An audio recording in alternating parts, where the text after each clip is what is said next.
Hey there, and welcome back to Belle's Book Club, to the second episode. I didn't really feel like dressing up today, honestly, so I didn't. But 2024 was a really good reading year for me, especially given my past with reading challenges and me basically spectacularly failing each and every one. So this year I had a reading goal of 24 and I actually read 40 books. So to give you an idea of what type of reader I am, I prepared some statistics. This year I read 1 historical fiction, 3 non-fiction, 3 dystopian YA, 4 fantasies, 7 romances, 7 literary fictions, and 15 mysteries.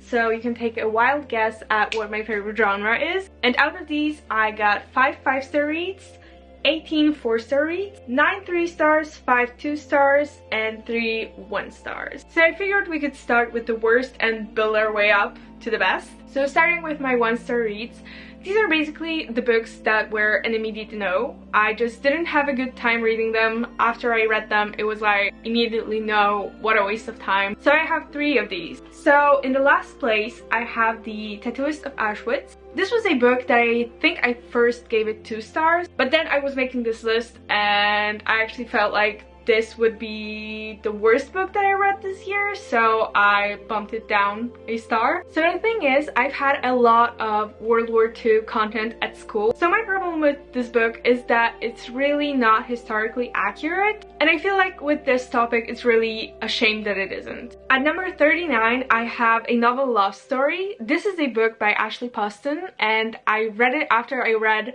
another one of her books, and I really liked that one. But this one, for some reason, it just really didn't hit. I really liked the premise because a girl ends up inside one of her favorite books. I just wasn't into it, and I just kind of kept losing track of what was happening. So, not for me. At number 38, I have A Girl with a Dragon Tattoo. And this one was a pretty big disappointment for me because I heard so many good things about it and I love mysteries. But this one, just no, I kept getting confused with like all the similar names. I didn't really enjoy the romance part of it. I found it pretty like off-putting. Didn't like that one. Moving on to my 2-star reads. My 2-star books are the books that I still didn't really like. They're like meh. Or I liked some parts of it, but I had huge issues with other parts of it. At 37, I have House of Hollow, and this is like a dark fantasy book. And I just really did not like the way that the characters were built. I like the vibes, but not the execution. At number 36, I have The Guest List by Lucy Foley. And this is another mystery. It's set at a wedding at a remote island. And I just felt off about the way how, like, each and every character, this book made me not want to get married. At number 35, I have another big hit. I have The Happy Place. So this is a very summer vibes, dual timeline, second chance romance. Again, I loved the vibes, but I just hated the 2 main characters, or rather the male main character. And I really don't like the misunderstanding trope in books. But when they were starting to get back together, I was like, girl, run. Like, no. This guy is like a huge walking red flag to me. And I kind of enjoyed reading it for some time with a thought in the back of my mind, like, if this goes the way that I think it might go, I'm going to hate it. And it went there, so. Then I have a book from the Witcher series, and don't come for me because I actually really enjoyed all the other ones. But this one put me in a bit of a slump. I feel like it's really a low point in the series because I talked to some other people who read it and they all remember having this one moment in the series where they just kind of felt off and didn't feel like that engaged in the story. And I think this is the moment that they were talking about. So I still really want to read the rest of the series, but just I needed a little bit of time off. And then I have the reappearance of Rachel Price, which I was really hyped up for this book, and maybe that's why I didn't really enjoy it that much. I might reread it sometime in the future, but I remember not really liking the main character and having some issues with the plot holes and some plot points. So the premise is that this girl, her and her family her dad, I think, are filming a documentary about her mother who went missing when she was just a baby, and suddenly the mother reappears after like what, 15-16 years, and it's just this whole crazy story of trying to figure out whether that's her, why she left, why she came back, how she came back. Just, I didn't really enjoy it as much as I enjoyed some of the other books from this author. Moving on to my 3 stars, these are the books that I liked, and that's kind of it. Like, I'm not crazy about them. It's just kind of like, I read them, I enjoy the process, and then I forget. And I'm looking at my list and I'm kind of surprised that this book is at 3 stars compared to the ones that I just talked about. But I think it might be that I just read it very early on when I was on like my, oh, I'm back to reading hype. And from what I remember, this book was pretty average. Next I have Things My Son Needs to Know by Frederick Backman. And this is a new author for me this year, and I went on a bit of a binge. I just feel like this is a good book, but it's not really for me. I feel like if you're a parent, then you might really resonate with that, or if you want to be a parent, that's just not a place in my life that I'm at right now. Then I have The Mockingjay from the Hunger Games series. This is a bit of a bump up. I read it when I was younger, like probably 10 years ago, and I remembered really not liking the last book. I liked it this time, but it's still not my favorite. Then I have Five Survive, again by Holly Jackson.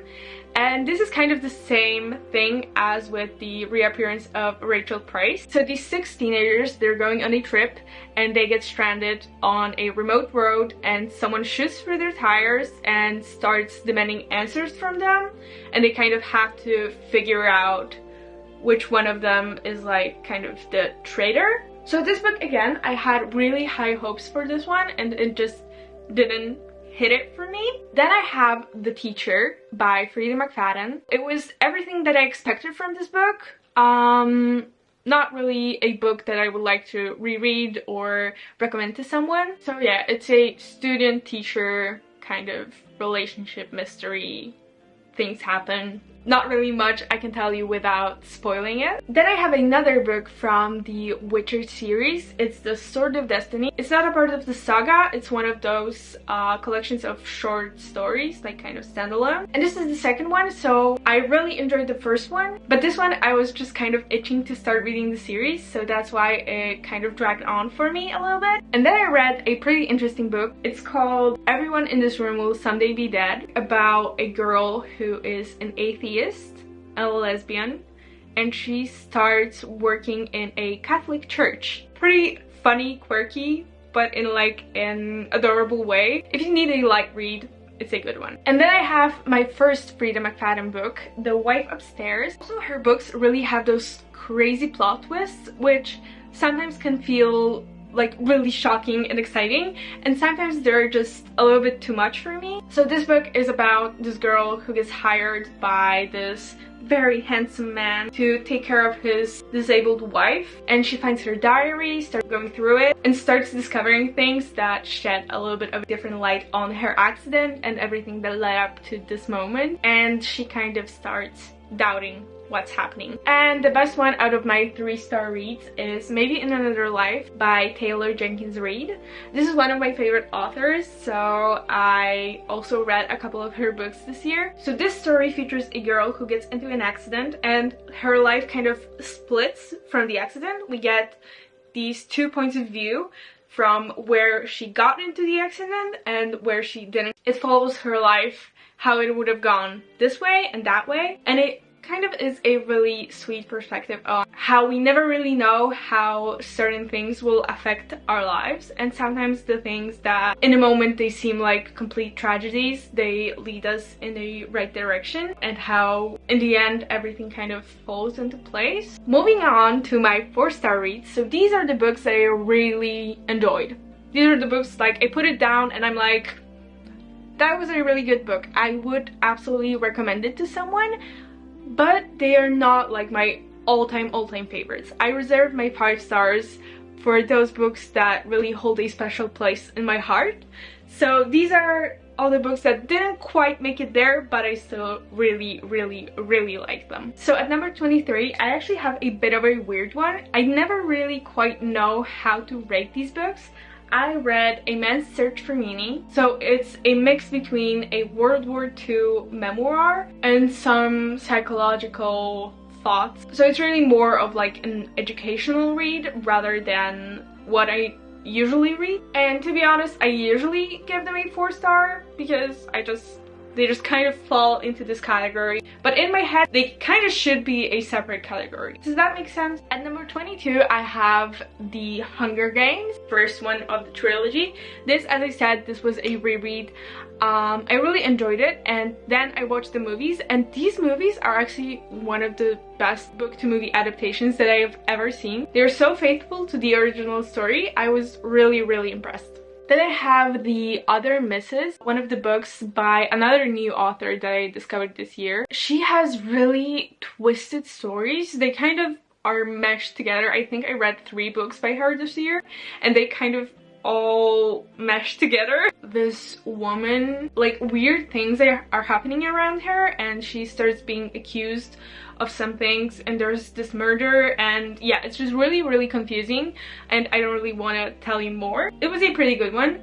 The least favorite out of the 3 that I read, but still pretty good. Then I read My Dark Vanessa, which was a bit darker. This book is from the perspective of a girl who was in a relationship with her teacher, and she gets contacted by another student of his who wants to pretty much sue him, expose him. And Vanessa is feeling very guarded and very angry at this girl because she feels like she wasn't used. We see her story with this teacher, and we see how she comes to terms with the fact that she was maybe possibly abused, and she kind of just has to accept that because she has a really hard time with denial, pretty much. Really interesting one. Then I read A Girl in the Black Dress, and this is pretty much just a documentary about a true crime case that happened in my country where a man was convicted of murder, and then 18 years later it turned out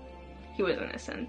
And he recently died, so that kind of makes the story that much sadder, and I really wanted to read this one, learn more about it. Then I have Catching Fire, which is the second one in the Hunger Games series, and I think this is by far my favorite one, favorite movie and favorite book. And again, I feel like I enjoyed it more than when I was a teenager, which is interesting. Then at number 17, I have Wrong Place, Wrong Time. This book kind of has the Groundhog Day premise, but instead of repeating the same day over and over, we have this mother who sees her son murder somebody. Each day she goes further and further back in time to kind of figure out where she went wrong, what happened, how they got to this moment. I had some issues towards the end with it, but in general, I really like that one. And I really like the Groundhog Day trope, both in movies and in books. I find it really interesting. Then I have One True Loves by, again, Taylor Jenkins Reid. This one was really interesting. So we have this girl, she had a high school sweetheart, and he died in a helicopter crash a few years back. We started this book with him calling her. It turns out he wasn't dead, he was stranded on some remote island for years, and all this time he was trying to get back to her, but she thought he was dead, so she kind of has a whole new life now. And then I have The Blood of Elves. This is another one from the Witcher series. I really liked this one. This was the one before the one where I got into the slump, so. At number 14, I have another very interesting read. Eleanor Oliphant is completely fine. What I really liked about this book was the way the characters were built and how they were so very normal. And it's one of those books where you really hate the main character, but it's so well written, so it's fun to read. And you really hate her. And then at some point in the book, you kind of realize you don't hate her anymore, and yeah, it's really interesting. I really enjoyed reading this one. At number 13, I have Firefly Lane. So as a teen, I was really into like all the romantasy and that kind of stuff, and this year I really found an appreciation for these stories about just normal people. I just find them really endearing if they're written well. And this book follows two best friends since the age of 13 up into like their 40s. We see them grow side by side but going in very different directions. Yeah, I really enjoyed this one. I highly recommend. Then at number 12 I have the 7 Years Slip. This is a romance book. I don't usually rate them very high, and this one I remember considering giving it a 5-star, but I ended up not really thinking about it in the next few days. And again, we have this time travel. So this girl inherited her aunt's, I want to say, apartment, and turns out this apartment has the ability to go back in time 7 years. Always 7 years. It just kind of shifts in between those two timelines. So she keeps going 7 years back and then coming back to her timeline 7 years back. Yeah, very interesting premise. I really like the execution of this one. At number 11 I have She's Not Sorry. This is another book by the mystery author whose name I don't know how to pronounce. We have this doctor who's taking care of a patient who fell off a bridge, and there's this whole investigation on whether she fell herself or whether someone pushed her. Very interesting, not gonna tell you more, but I really like this one. And then I have another book by the same author, Local Woman Missing. This was a very interesting one. This was the first one that I read from this author. If you like the movie Changeling with Angelina Jolie, you're gonna love this one. Basically, there's this family, there's this boy, his sister went missing when he was very little, and now she comes back, or a girl comes back claiming that she's the sister, and we have her point of view and all the other points of view, like from the neighbors and from the boy and from the father. Very interesting, very good, loved it. And then I have Killjoy, which is the prequel to A Good Girl's Guide to Murder. I really loved this one. It was very short and sweet, and yeah, just a perfect prequel. Not too much, not very forced. At number 8 I have Hercule Poirot's Christmas. I feel like this might be one of my favorite Agatha Christie books. I usually enjoy them, but I'm not like a huge fan of all of them. Obviously, if you write 80 books about like a similar topic, not each and every one of them is going to resonate with all the readers the same, but this is definitely one of my favorites. I read it around Christmas time. At number 7 I have Good Girl, Bad Blood, which is the second book in A Good Girl's Guide to Murder series. I loved this one. I loved this whole series, but this was the least favorite out of the 3 for me, but I still chef's kiss. And at number 6 I have Yellow Face. This was a crazy book. Like, when I started reading this, I was like, we have this very unsuccessful bitter writer, and one day she's at her competitor slash friend when suddenly that girl chokes on a pancake and dies, and our main character finds a manuscript by that girl and decides to steal it and publish it as her own. And we just kind of follow her story as she's living the life that she always wanted as a successful writer, because the book is a huge hit and it's a very interesting book. I've never read anything like it. And moving on to 5 stars, so the books that just found a little place in my heart this year. At number 5 I have The Blue Castle by Lucy Maud Montgomery. This is the author of Anne of Green Gables, and I read this book because this is one of my mom's favorites from her youth, and she was rereading it. It kind of sparked my interest. I read it and I just loved it. It's so fun, witty. It's like this historical romance. At number 4 I have As Good as Dead. This is the last book in A Good Girl's Guide to Murder. Absolutely wonderful. At number 3 I have Anxious People by Frederick Backman. This was a book that really surprised me this year. I wasn't expecting to like it as much as I did. So there's this bank robber who unsuccessfully tries to rob a bank, and then he runs into the nearest building where there's an apartment viewing, and he kind of takes hostages by accident. And we have the point of view of this policeman duo, and we have the point of view of the apartment and the hostage situation. It's so well written. I love this author's writing style. It makes you feel things. I can't recommend enough. And at number 2 I have another book by the same author, And Every Morning the Way Home Gets Longer.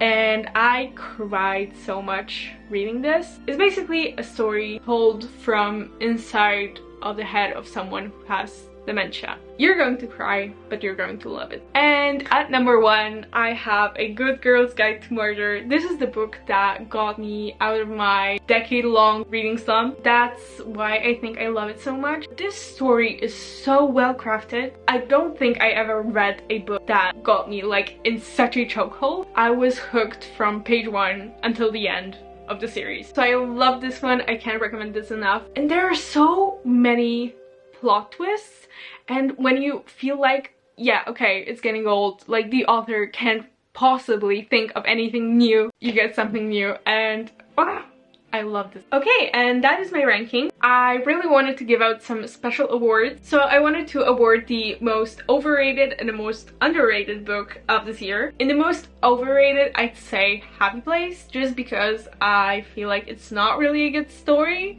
and everyone is gushing about it. And in the most underrated, I put Blue Castle, because it's not really very known and it's so fun and cute, like so funny. The best audiobook goes to the Witcher books. These have the most amazing audiobook, but I'm only talking about the original version, which I'm fortunate enough to speak Polish. You have a whole team of actors. You have a separate actor for each character, and you have special sound effects and everything. Oh, it's so good. The prettiest cover goes to House of Hollow. I didn't like the book, but I love the cover. And the best author of the year, I'd say Frederick Backman. So yeah, that's it for my 2024 wrap up. See you in the next video.